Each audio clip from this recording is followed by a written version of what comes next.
شروع کرتی ہوں اللہ کے نام سے جو بڑا مہربان اور نہایت رحم عطا فرمانے والا ہے۔ کلمہ طیبہ پر ایمان لانے کا مقصد۔ برادران اسلام، اس سے پہلے 2 خطبوں میں آپ کے سامنے کلمہ طیبہ کا مطلب بیان کر چکا ہوں۔ آج میں اس سوال پر بحث کرنا چاہتا ہوں کہ اس کلمہ پر ایمان لانے کا فائدہ اور اس کی ضرورت کیا ہے۔ ہر کام کا ایک مقصد ہے۔ یہ تو آپ جانتے ہیں کہ آدمی جو کام بھی کرتا ہے کسی نہ کسی غرض، کسی نہ کسی فائدے کے لیے کرتا ہے۔ بے غرض، بے مقصد، بے فائدے کوئی کام نہیں کیا کرتا۔ آپ پانی کیوں پیتے ہیں؟ اس لیے کہ پیاس بجھے۔ اگر پانی پینے کے بعد آپ کا وہی حال رہے جو پانی سے پہلے ہوتا ہو تو آپ ہرگز نہ پئیں، کیونکہ یہ ایک بے نتیجہ کام ہوگا۔ آپ کھانا کیوں کھاتے ہیں؟ اس لیے کہ بھوک رفع ہو اور آپ میں زندہ رہنے کی طاقت پیدا ہو۔ اگر کھانا کھانے اور نہ کھانے کا نتیجہ ایک ہی ہو تو آپ یہی کہیں گے کہ یہ بالکل ایک فضول کام ہے۔ بیماری میں آپ دوا کیوں پیتے ہیں؟ اس لیے کہ بیماری دور ہو جائے اور تندرستی حاصل ہو۔ اگر دوا پی کر بھی بیمار کا وہی حال ہو جو دوا پینے سے پہلے تھا تو آپ یہی کہیں گے کہ یہ ایسی دوا پینا بیکار ہے۔ آپ زراعت میں اتنی محنت کیوں کرتے ہیں؟ اس لیے کہ زمین سے غلہ اور پھل اور ترکاریاں پیدا ہو۔ اگر بیج بونے پر بھی زمین سے کوئی چیز نہ اگتی تو آپ ہل چلانے اور تخم ریزی کرنے اور پانی دینے میں اتنی محنت ہرگز نہ کرتے۔ غرض آپ دنیا میں جو کام بھی کرتے ہیں اس میں ضرور کوئی نہ کوئی مقصد ہوتا ہے۔ اگر مقصد حاصل ہو تو آپ کہتے ہیں کہ یہ کام ٹھیک ہوا۔ اگر مقصد حاصل نہ ہو تو آپ کہتے ہیں کہ کام ٹھیک نہیں ہوا۔ کلمہ پڑھنے کا مقصد۔ اس بات کو ذہن میں رکھیں اور میرے ایک سوال کا جواب دیتے جائیں۔ سب سے پہلے سوال یہ ہے کہ کلمہ کیوں پڑھا جاتا ہے؟ اس کا جواب آپ اس کے سوا اور کچھ نہیں دے سکتے کہ کلمہ پڑھنے کا مقصد یہ ہے کہ کافر اور مسلمان میں فرق ہو جائے۔ اب میں پوچھتا ہوں کہ فرق ہونے کا کیا مطلب ہے؟ کیا اس کا یہ مطلب ہے کہ کافر کی 2 آنکھیں ہوتی ہے تو مسلمان کی 4 آنکھیں ہو جائے، یا کافر کا 1 سر ہوتا ہے تو مسلمان کے 2 سر ہو جائے؟ آپ کہیں گے کہ اس کا یہ مطلب نہیں ہے۔ فرق ہونے کا مطلب یہ ہے کہ کافر کے انجام اور مسلمان کے انجام میں فرق ہو۔ کافر کے انجام یہ ہے کہ آخرت میں وہ خدا کی رحمت سے محروم ہو جائے اور ناکام و نامراد رہے، اور مسلمان کا انجام یہ ہے کہ خدا کی خوشنودی اسے حاصل ہو اور آخرت میں وہ کامیاب اور بامراد رہے۔ آخرت کی ناکامی و کامیابی۔ میں کہتا ہوں کہ یہ جواب آپ نے بالکل ٹھیک دیا، مگر مجھے یہ بتائیں کہ آخرت کیا چیز ہے؟ آخرت کی ناکامی و نامرادی سے کیا مطلب ہے؟ اور وہاں کامیابی اور بامرادی ہونے سے کیا مطلب ہے؟ جب تک میں اس بات کو نہ سمجھ لوں اس وقت تک آگے نہیں بڑھ سکتا۔ اس سوال کا جواب آپ کو دینے کی ضرورت نہیں، اس کا جواب پہلے ہی دیا جا چکا ہے۔ الدنیا مزرعۃ الآخرۃ۔ دنیا یعنی دنیا اور آخرت 2 الگ الگ چیزیں نہیں ہیں بلکہ ایک ہی سلسلہ ہے جس کی ابتدا دنیا ہے اور انتہا آخرت ہے۔ ان دونوں میں وہی تعلق ہے جو کھیتی اور فصل میں ہوتی ہے۔ آپ زمین میں ہل جوتتے ہیں، پھر بیج بوتے ہیں، پھر پانی دیتے ہیں، پھر کھیتی کی دیکھ بھالی کرتے ہیں، یہاں تک کہ فصل تیار ہو جاتی ہے اور اس کو کاٹ کر آپ سال بھر تک مزے سے کھاتے رہتے ہیں۔ آپ زمین میں جس چیز کی کاشت کریں گے اسی کی فصل تیار ہوگی۔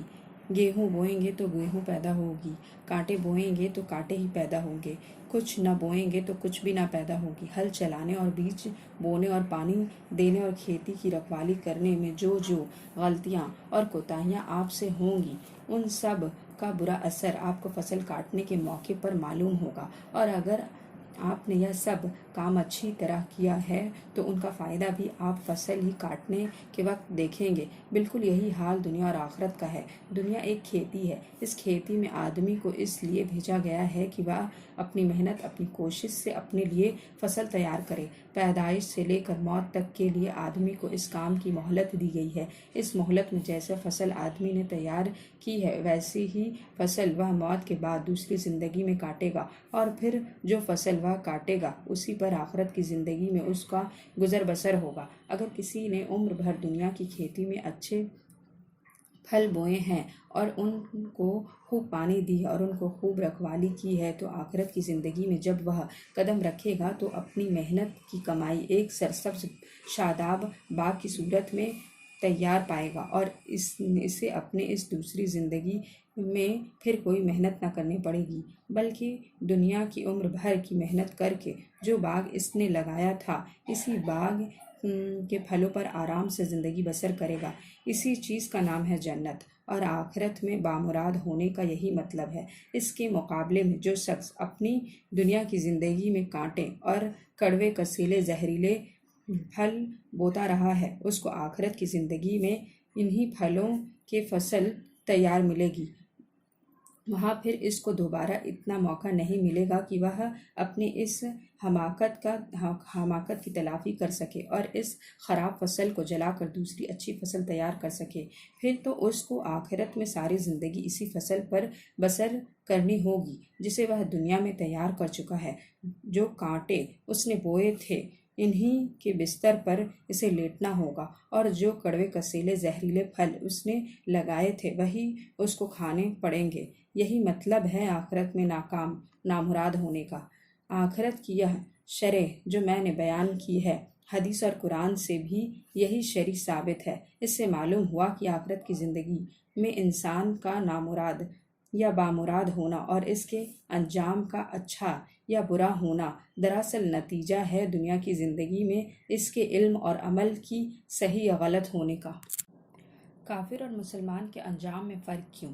یہ بات جب آپ نے سمجھ لیا تو ساتھ ہی ساتھ یہ بات بھی خود بخود سمجھ میں آ جاتی ہے کہ مسلمان اور کافر کے انجام میں فرق یوں نہیں بلکہ بلا وجہ نہیں ہو جاتا۔ دراصل انجام کا فرق آغاز ہی کے فرق کا نتیجہ ہے۔ جب تک دنیا میں مسلمان اور کافر کا علم و عمل کے درمیان فرق نہ ہوگا، آخرت میں بھی ان دونوں کے انجام کے درمیان فرق نہیں ہو سکتا۔ یہ کسی طرح ممکن نہیں ہے کہ دنیا میں ایک شخص کا علم اور عمل وہی ہو جو کافر کا علم اور عمل ہے، اور پھر آخرت میں وہ اس انجام سے بچ جائے جو کافر کا انجام ہوتا ہے۔ کلمہ کا مقصد علم و عمل کی درستی۔ اب پھر وہی سوال پیدا ہوتا ہے کہ کلمہ پڑھنے کا مقصد کیا ہے؟ پہلے آپ نے اس کا جواب یہ دیا تھا کہ کلمہ پڑھنے کا مقصد یہ ہے کہ کافر کے انجام اور مسلمان کے انجام میں فرق ہو۔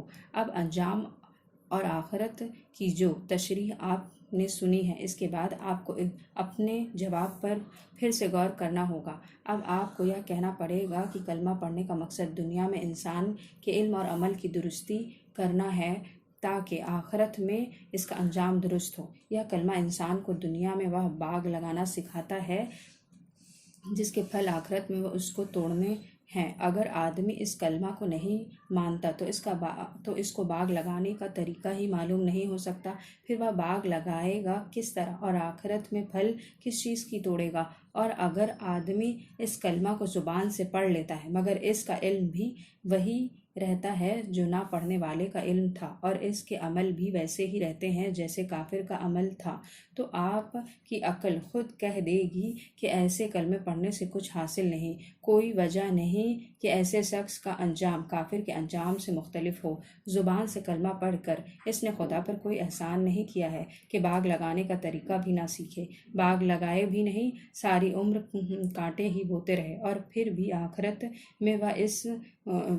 میں اس کو پھلوں سے لدا ہوا لہلہاتا باغ مل جائے۔ جیسا کہ میں پہلے کئی مثال دے کر بیان کر چکا ہوں، جس کام کے کرنے اور نہ کرنے کا نتیجہ ایک ہو وہ کام فضول اور بے معنی ہے۔ جس دوا کو پینے کے بعد بھی بیمار کا وہی حال رہے جو پینے سے پہلے ہو تو دوا حقیقت میں دوا ہی نہیں۔ بالکل اسی طرح اگر کلمہ پڑھنے والے آدمی کی علم اور عمل بھی وہی رہے جو کلمہ نہ پڑھنے والے کا ہوتا ہے تو ایسا کلمہ پڑھنا محض بے معنی ہے۔ جب دنیا میں کافر اور مسلمان کی زندگی میں فرق نہ ہوا تو آخرت میں ان کے انجام میں فرق کیسے ہو سکتا ہے؟ کلمہ طیبہ کون سا علم سکھاتی ہے؟ اب یہ سوال سامنے آتا ہے کہ وہ کون سا علم ہے جو کلمہ طیبہ انسان کو سکھاتا ہے، اور اس علم کو سیکھنے کے بعد مسلمان کے علم اور عمل کا فرق کافر سے کیسے ہو جاتا؟ اللہ کی بندگی۔ دیکھیے، پہلی بات جو اس کلمہ سے آپ کو معلوم ہوتا ہے یہ وہ ہے کہ آپ اللہ کے بندے ہیں اور کسی کے بندے نہیں ہیں۔ یہ بات جب آپ کو معلوم ہوگی تو خود بخود آپ کو یہ بات بھی معلوم ہوگی کہ آپ جس کی بندے ہیں دنیا میں آپ کو اسی کی مرضی کے مطابق عمل کرنا چاہیے، کیونکہ اس کی مرضی کے خلاف اگر آپ چلیں گے تو اپنے مالک سے بغاوت ہوگی۔